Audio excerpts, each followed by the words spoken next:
guys, welcome back to my channel. So it's the beginning of the month. You all know what video this is, so let's just get right into it. I will go ahead and say that this is just going to be a wrap-up video. Typically, I'll do a TBR and wrap-up mashup video, but the last couple of weeks or so, I've been very much into just mood reading. And as someone that's a perfectionist that wants to check all the boxes, setting a TBR for myself and forcing myself to read books, even if I'm not in the mood for those books, it gets me feeling a little slumpy. So to kind of be a little bit proactive with an oncoming slump, possibly, I'm not going to set a TBR for this month. It's going to be mood reading and just going with the vibe. So if you have any reading recommendations down below, please let me know because I need recommendations. Thank you. Okay, anyways, let's get into September. This has been my best reading month this year so far. So in the month of September, I read 11 books. And the thing is, like, looking back at the wrap up and everything, I'm like, oh, it was just like audiobook central. Yeah, I listened to a bunch of audiobooks, but honestly, I was like on it with physical books. So let's just go through everything. So the first book that I read in the month of September was The Silent Patient. I went into this fully expecting to just have my mind completely blown. And I will say that the plot twist at the very end of this book, it got me, and I was very intrigued and entertained throughout the entire book. I just, for some reason, felt slightly disappointed. I don't know why. I think that it also has to do with me reading this during a 24-hour readathon, so that probably has something to do with my rating. So I definitely want to read this again in the future, but I still don't know if it would improve in rating because now I know how it ends. I don't know. I gave Silent Patient 4 stars. It was really entertaining. I love the fact that it's all short chapters, and the ending definitely got me. And I was entertained throughout the whole thing. It just had so much hype around it, and I've had it on my shelf for so long, and I was just waiting for this to be the craziest thing that I've ever read, but it just didn't match up to the hype that I've been hearing for so many years. So this was a little bit of a disappointment. Still really enjoyed it. Still gave it like 4 stars. Love this book. Definitely recommend. It's just the hype got to me. It got to me and then I got disappointed. So it's a me problem for sure, but still really glad that I read this book. Finally, it's about time. Yeah, Silent Patient, book number 1. The second book that I read was The Dead Romantics by Ashley Poston. Is it Poston or is it Poston? I've always wondered. I need someone to correct me if I'm wrong, but I'm gonna continue saying Poston until I'm corrected, so. Oh, I didn't give a synopsis of Silent Patient. Hold on. Silent Patient is mostly revolving around this mental institute patient who suddenly murdered her husband. And now she doesn't speak in this institution. There is this, is it psychologist or psychotherapist? Psychotherapist. And he's very intrigued by her case. He comes to this particular mental hospital and just tries to get through to her. And this is mostly from his point of view and just going through kind of his journals almost of his time spent with this patient. So that's basically what this book is about. If I say anything else, I will accidentally like give more than what I should. I don't want to spoil anything for anyone, so leaving it at that. Fun time. Now, back to Dead Romantics. So we're following Florence, who is a ghostwriter, and you know, in ghostwriting, you have the person that you're ghostwriting for, the editor, publishing, all that jazz. So that's talked about a little bit, but she has a family emergency that she needs to go home, and she needs to be with her family, who just so happen to own a funeral. This book has a lot of like death in it, if you couldn't tell by the cover and also the title. But Florence just so happens to be a medium of sorts, like she can see ghosts. And while she's with her family, she is visited by her editor, who is now a ghost.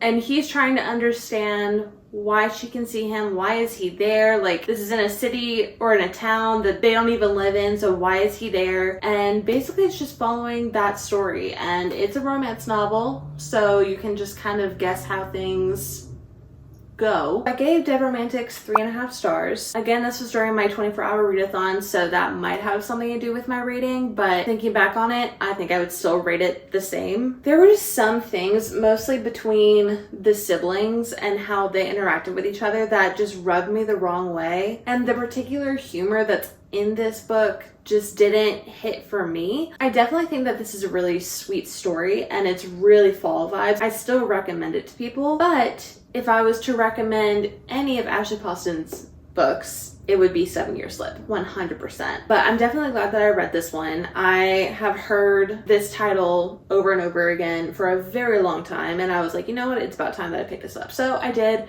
3.5 stars.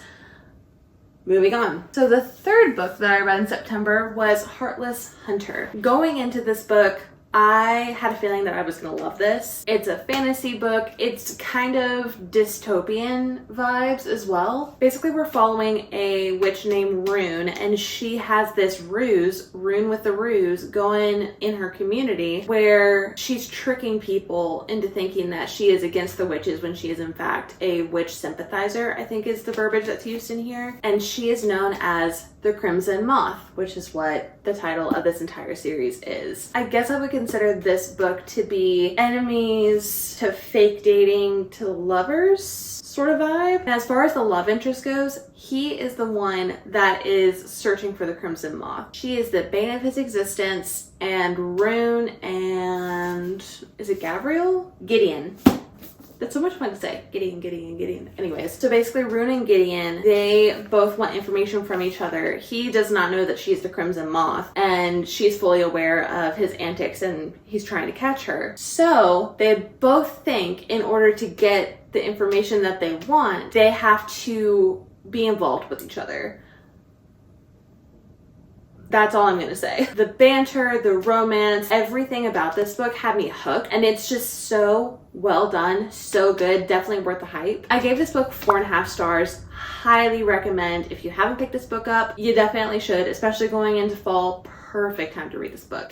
Absolutely perfect. The next book that I read was Butcher and Blackbird. So I had only read one other dark romance before reading Butcher and Blackbird, and I didn't like it very much, but I don't know what it is with like the gross serial killer type vibe.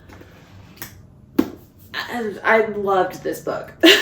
So basically this is about two serial killers that are kind of rivals in the serial killing community, I guess. And they form just an unlikely friendship and they get a stronger bond over time. It's just so good. The banter that goes on in here, phenomenal. Everyone that's talking about this Oreo ice cream and this accidental cannibalism and all of this stuff, all of this is in the trigger warnings at the very front. It's not a spoiler. But they weren't nearly as bad as I thought they were gonna be. Also, I did not read the physical book. I listened to the audiobook of this one. Highly recommend listening to the audiobook. It was so good. I gave this book a 4 stars. I think what I need to do though is I need to go through and reread this one, like actually read it instead of audiobook, because if y'all are new here, my brain does not remember things well, and I also get very easily distracted. Audiobooks, unless I'm like in it, then I will forget things like as I'm listening to it. So I think I need to reread this fully because there are some things that are a little bit foggy, especially right now since I'm trying to give a synopsis and I'm just like, what happened? So I definitely want to sit down, reread this book, and update my rating because I do think it will be a higher rating if I actually sit down and read the physical book, you know? Next up, Harry Potter and the Order of the Phoenix. The heftiest book in the entire Harry Potter series. I don't know what more I can say about this. This entire series is a 5 stars series, 6 star series for me. This book in my rereading of the Harry Potter series is my favorite book that I've read so far in this series. They just keep getting better and better, but this one, even though I knew everything that was gonna be going down, it still ripped me to shreds. So, but I gave Order of the Phoenix a 5 stars, and for those of you that have not gotten into the Harry Potter universe, highly recommend. The books are definitely better than the movies. There's a lot of things that the movies don't include that are in the books and only the books. So if you want to be a part of the Cool Kids Club, definitely read the books. I think they're all on Kindle Unlimited. So check that out. As far as the synopsis goes, it's kind of hard to give a synopsis without spoiling anything that happens in the previous books. Like, this book is simply the after effects of everything that happened at the end of the 4th book. So instead of a synopsis, I'm just going to recommend that you go and check out the series, watch the movies, whatever you want. But this book, 5 stars, 6 stars even, favorite book in the series so far, and will be continuing and hopefully finishing this series in the month of October. But Order of the Phoenix, favorite book in the series so far. Moving on. So the next book that I read was Lights Out by Navessa Allen. I really enjoyed this book. I've listened to the audiobook. Highly recommend that audiobook, by the way. Basically, we're following a woman who is a nurse. She works in a hospital and she is on TikTok, as all of us are, and she follows this thirst trap guy in a mask. This focuses on her following him and just commenting on all of his stuff. Nothing like creepy, but more in a funny way. And she sends a screenshot of this guy's profile to this other guy that she had been seeing, asking if he was into the mask stuff and all of that. And he just responded being like, no girl, you're weird. Showed the picture that she sent to his roommate, and his roommate is the guy in the mask.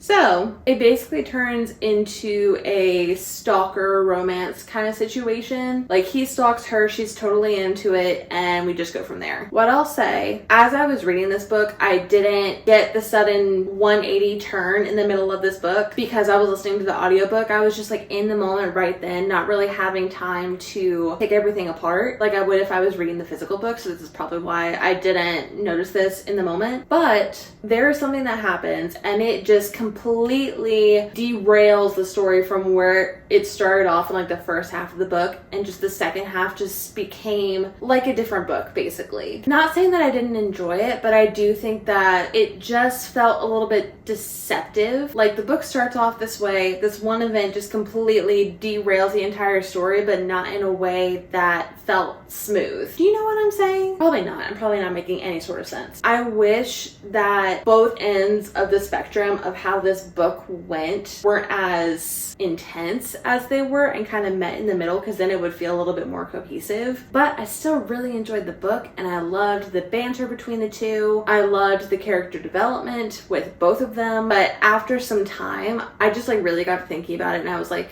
you know what? That is a little weird. So, as far as my rating goes, I originally gave this book 4.5 stars, I think. Now that I'm like sitting on it, sleeping on it, whatever, I'm gonna settle on 4 stars for Lights Out. Still a really great book. Definitely recommend. If you're going into it, just know that what happens in the first half is not gonna be the entire book, and just take that as you will. So, oh my god, I'm cutting that whole part out, but just know that I don't remember this book at all, to the point where I thought I was talking about a different book, and I started giving the synopsis of a different book that I read this month because I did not remember a single thing that happened in this one. So the next book that I read was The Friend Zone by Abby Jimenez. I don't remember much of anything that happened in this book, if I'm being completely honest. I listened to the audiobook while I was at work, so I was a bit distracted, but I also remember thinking,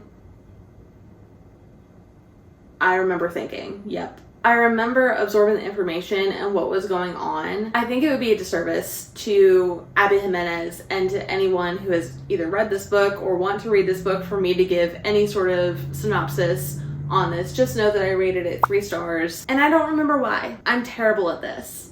Moving on. The next book that I read was You Shouldn't Have Come Here by Geneva Rose. Also listened to this one on audiobook. So basically we're following this woman who goes to a cabin in a small town, or like an Airbnb sort of situation. She goes there, this guy's acting kind of weird, and people start questioning him about people that have gone missing, and she's just getting these weird vibes, and you're just going through her stay in this cabin, right? I went into this book completely blind. I did not know what it was going to be about. I could kind of figure like the general gist of the story based off the title, but I did not know anything else that could have possibly happened, and I did not see this plot twist coming. And for someone that gets easily distracted when listening to audiobooks, I was clocked in. I was sat, I was clocked in, I was there, I was present in this book. I have it as a 3.5 in my Notion, but I think on the spot, I'm gonna turn it into a 4 stars. For the pure reasoning of me actually being able to remember the plot. The bar is set to hell with me. If I remember the story, if I remember the plot, then you're gonna get a 4 stars. Unless I remember the plot in a bad way. I remember the plot in a good way for this one. So, 4 stars. The next book that I read, it's about time, I read Magnolia Parks. Finally starting this series. I was really shocked at how much I enjoyed this book. I don't know what Jessa Hastings puts in her books and in her writing that's just so captivating and so beautiful. It's literally, her sentences are art. Jessa, if you don't write poetry, you should, and I will buy your poetry book, 100%. Basically, we're following a group of friends of young adults who are on the more elite side of London, and this is purely a character-driven literary fiction kind of novel. And I had never read any sort of books like this where it has like the toxic relationship or just the Gossip Girl vibes. Is literally this book. This is Gossip Girl in London. This is just such an entertaining read, and I was not expecting to like this book as much as I did. I gave this book 4.25 stars, and from what I've heard, it only gets better. I've heard people say that they prefer the Daisy Hates story over Magnolia Parks, so I am very excited to pick that up. She's actually right here. So definitely excited to start Daisy Hates, but enjoyed my time reading Magnolia Parks. I'm just glad that I finally ripped off the band-aid and started this series. You don't want to know how many series I'm in the middle of right now. Maybe that's another video, who knows. So the next book that I read was also an audiobook. Shocker. So it was Confess by Colleen Hoover. I know, Colleen Hoover, not the best, but you gotta admit, she's got some entertaining stories, and this was definitely one of them. So this story, we are following a woman who, in the past few years, she had lost her husband. She no longer has custody of her daughter, no, her son. And so she's going through a lot of difficulty in her life, and she crosses paths with an artist who has a gallery, and basically what he does is he takes anonymous confessions from the public. Hold on, I have something in my eye. This is not an acceptable time to do this. Okay, so he has a gallery and he takes anonymous confessions from just people of the public and he paints them. And they cross paths because she's very interested in his artwork and they just hit it off. And I remember while I was reading this or listening to it that it gave me a similar vibe to Safe Haven. Just something about their friendship and just certain struggles that she was going through. It just reminds me so much of the relationship that's in Safe Haven. I don't know why. I'm sure a lot of people are going to say that I'm wrong. I don't know. That's just the vibes that I was getting when I was listening to it. So with that being said, I gave Confess 4.25 stars. And I wasn't expecting it. Like, I was just on Hoopla. I saw that it was available in audiobook for me to borrow right away. I started listening to it and I just really enjoyed the story. It was heartwarming. It made me cry. And I really liked the concept of the confession to art situation. And the thing is too, the confessions that are talked about in the book are also confessions that writers submitted to Colleen Hoover that she included in the book, anonymously of course, but I thought that was pretty cool that she kind of had her audience be a part of the book as well. So Confess, 4.25 stars. If you haven't read it, definitely recommend. We'll move on. The last book that I finished in the month of September, we're going out with a bang. Queen of Shadows. So I finally picked back up Throne of Glass. I miss these characters so much. There's not much that I can say about this book without spoiling anything, but just the trickery, the plot, everything. These are just so well written and so detailed, but not to a point that it would confuse you, but it just makes things make more sense, at least for me. I was very surprised at how well I was able to retain and remember the information in this book. I don't know, if you're intimidated by Throne of Glass, I get it, but still highly recommend this series. I've loved it so far. Love everything. Favorite book so far in the series, for sure. I gave Queen of Shadows 4.25 stars for one reason and one reason only, and it was partially my fault and then also completely Google's fault. Okay, I don't know how to say this without spoiling it, so go to this point in the video if you don't want Queen of Shadows to be spoiled like it was for me. I'm gonna give you a second. Okay, when we're in Queen of Shadows and we're starting to talk about Erewhon, it mentions in Queen of Shadows how Dorian talked about Erewhon in past books and just how he idolized him and all of these things. And I was like, oh, I'm gonna Google literally what I Googled. What did Dorian say about Erewhon in the first book of Throne of Glass? Want to know what came up on my Google search? At the very top, Erewhon is first seen as he is hiding as Duke Parrington. I was so mad. And as soon as I read that, I was like, that better not be one of the big reveals at the end of Queen of Shadows. It was. And then the last little spoilery thing that I'll say is the fight scene at the very end. I was just kind of disappointed with it. It may have been the time of day that I was reading this. I don't know. But I kind of just lost interest in the last like 50 pages of this book, which is unheard of in Sarah J. Maas's books. But there's also so much going on that I also feel like I just zoned out for my own protection. I just numbed myself from the possible pain that could have happened. But anyways, with all that being said, Queen of Shadows, 4.25 stars. Still really enjoyed this book. I think I said this in earlier books as well, that the ratings for these books may change depending on how the rest of the series fleshes out. There's probably so many little like seeds that are in all of these books that just form the magical web of amazingness that she typically does. And so that might bring the rating up, it might bring the rating down. I don't know. I'm going to reassess after I finish the series, but as of right now, if this was a standalone, 4.25.